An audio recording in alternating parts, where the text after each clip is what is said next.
जय मिथिला दोस्तों, देखिए आज हम आपको जो है ना बीएसटी का 5 मार्क्स हमारे पूरा कंप्लीट करवा देंगे, समझे? आप उसको रिपीटेड बोल सकते हैं या इम्पोर्टेंट या वीवीआई जो भी है। 5 से 10 दिन बचा हुआ है, तो सिर्फ और सिर्फ हम इसमें लिमिटेड बताएंगे कि जितना पूछा जाएगा और उतना ही हम बताएं इसमें, समझे? अभी जो है ना ज़्यादा आपको पढ़ने की ज़रूरत भी नहीं है, क्योंकि कम से कम एक चैप्टर में तो मॉडल पेपर में कम से कम 20-25 क्वेश्चन रहता है, उतना इंपॉर्टेंट नहीं रहता है। रिपीटेड सिर्फ और सिर्फ कुछ रहता है जिसको आप इंपॉर्टेंट या वीवीआई कर सकते हैं, क्योंकि पूछता है सिर्फ और सिर्फ 8, जिसमें से जवाब देना है 4 का।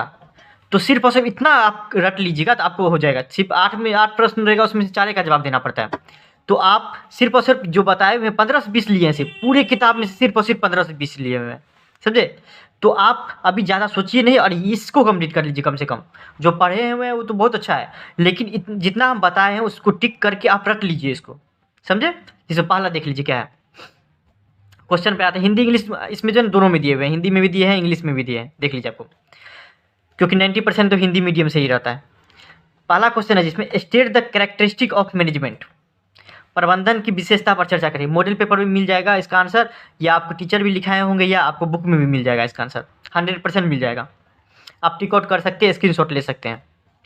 दूसरा क्वेश्चन आप तैयार कर लीजिए, बहुत कम लिए हैं, बहुत कम। दूसरा क्वेश्चन आप तैयार कर लीजिए, describe the features of management as a profession, मतलब क्या पेशे के रूप में जो है ना प्रबंधन की विशेषता का वर्णन करें। कि प्रोफेशन के रूप में प्रबंधन की विशेषता आता है, आपको साइंटिफिक आता है, उसका प्रोफेशन आता है, तो उस हिसाब से बताइए आप। इसमें कम से कम 5 या 6 पॉइंट लिखना पड़ेगा आपको।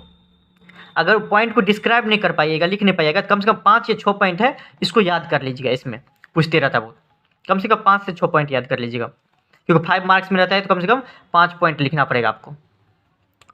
फिर देखिए आपको 3 नंबर में क्या है, explain any 5 Henri Fayol's principle of management. देखिए 14 जो आपको हेनरी फेवल का जो प्रिंसिपल है उसमें से कम जो भी आपको याद रहेगा वो 5 आप लिख दीजिए। ये बहुत ज़्यादा पूछा जाता है, तो कम से कम 5 जो है याद कर लीजिए, नहीं रट लीजिए हेनरी फेवल का जो, समझे? उसके बाद नेक्स्ट आता है 4 नंबर में, discuss the scientific principle of management. हाँ, उसके बाद आप यही टॉपिक सबसे ज़्यादा पूछा जाता है कि 4 नंबर दिखाता है, डिस्कस द प्रबंधन के वैज्ञानिक सिद्धांत पर चर्चा करें। प्रबंधन का जो वैज्ञानिक सिद्धांत है, समझे, कि किसी भी कार्य को जो है ना वैज्ञानिक तरीके से करने के लिए, वो आप लिखिए। फिर आपको 5 नंबर में देखिए क्या है, discuss the impact of changes in government policy on business and industry.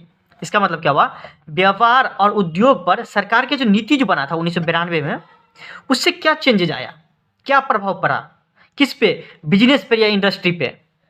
तो 3 चेंजेज पड़ा था, आपको याद होगा, वो लिख दीजिए।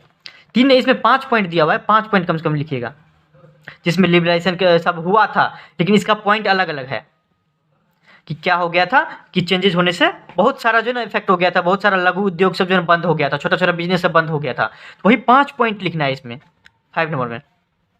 6 नंबर में देखिए आपको क्या है, what is planning and step involve in the process of planning.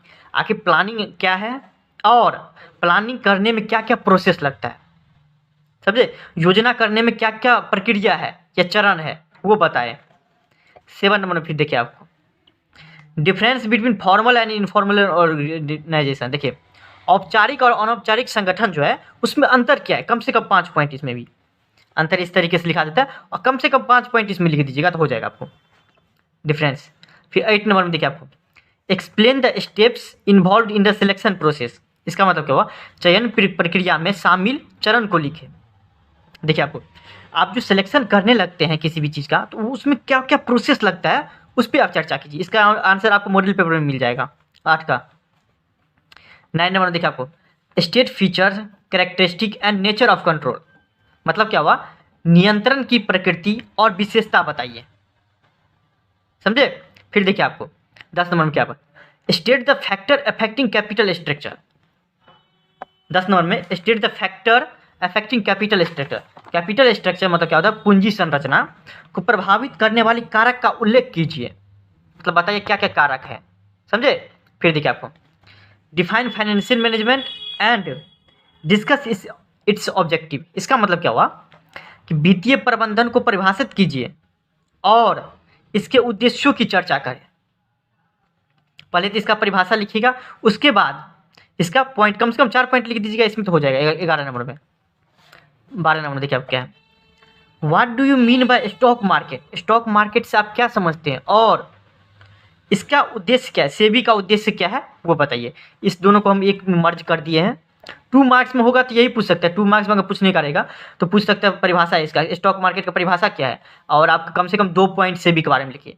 तो इसका 2 मार्क्स में भी पूछ सकता है, लेकिन उसका छोटा लिखना पड़ता है। लेकिन जब 5 मार्क्स में पूछेगा, 5 नंबरी में पूछेगा, तो दोनों को मर्ज कर देगा, मिला देगा, समझे।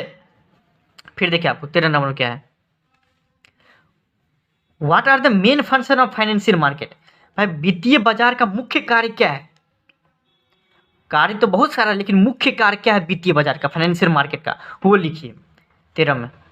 14 नंबर देखिए, what is marketing mix and discuss it's element. इसका मतलब क्या, ये बहुत ज़्यादा मार्केटिंग मिक्स बहुत ज़्यादा पूछा जाता है। आपको 17 में भी पूछा था, 19 में भी पूछा था, 21 में भी, 1 साल के बाद जो है रिपीटेड क्वेश्चन है, व्हाट इज मार्केटिंग मिक्स, समझे। तो विपणन मिश्रण क्या है, इसके तथ्यों पर चर्चा करें, ये बहुत ज़्यादा पूछा जाता है। 14 नंबर वो आप राइट डाउन कर लीजिएगा। 15 नंबर भाई आप, advertisement is a social waste how. विज्ञापन करने से बहुत सारा जो सामाजिक अपशिष्ट होता है, सामाजिक में बर्बादी होता है, वो कैसे लिखिए। इसमें कम से कम 5 पॉइंट लिखिएगा। मॉडल पेपर में भी दिया है, बुक में भी दिया है इसका आंसर 15 में।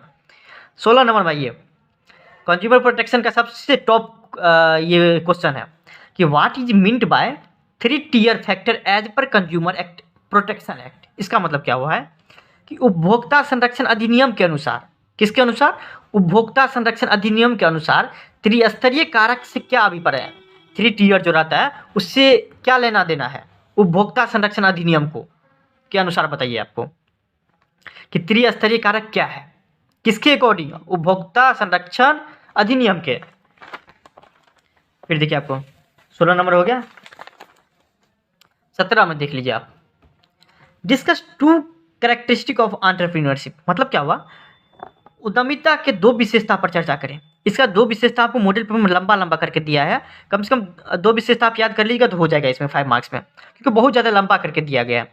उसमें कुछ कुछ पॉइंट जो है याद कर लीजिएगा तो हो जाएगा इसका। 17 नंबर में बहुत कम पूछा जाता है ये, लेकिन 18 नंबर में देखिए आप, difference between entrepreneur and entrepreneurship. इसका मतलब क्या, उद्यमी और उद्यमिता के बीच क्या अंतर है, दोनों में बहुत अंतर है, समझे। इसका जो मॉडल पेपर आपको 3 या 4 पॉइंट दिया है, उतना भी याद कर लीजिएगा तो हो जाएगा 18 नंबर में।